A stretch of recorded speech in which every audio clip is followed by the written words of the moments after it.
This video is about deposing the accident reconstructionist. If your case involved an accident, maybe an auto accident involving a product, you're likely going to hire an accident reconstructionist, as is the other side.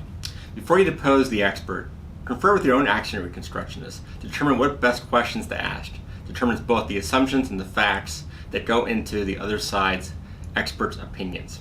Procure the other side's complete file, either through a request for production or a third-party subpoena, and then review the file with your expert to determine what questions you should ask. Make sure you have all the relevant information and documents and all the products or information that involves the accident. If it involved a vehicle, do you have access to the vehicles? If it involved a product, do you still have the product in the same condition at the time of the accident? Make sure you have those.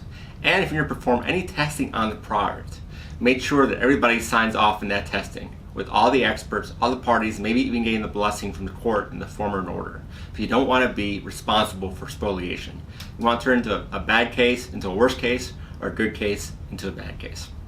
Once you've done all your due diligence, you looked at the expert's report, studied it, understand what the expert is saying, appreciate what assumptions he or she is making, and have discussed all the possible questions with your expert, sit down and prepare an outline where you go through all the relevant topics.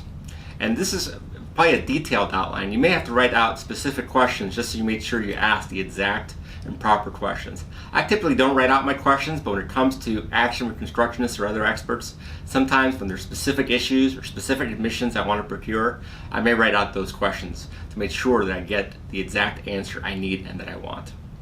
And when you sit down with the expert, really go through their assumptions and push and pull on those assumptions to see if they made a change in their assumption, let's say how fast a car was moving, or how a product was used, or where a person was looking at the time of the accident, whether that would change their opinions.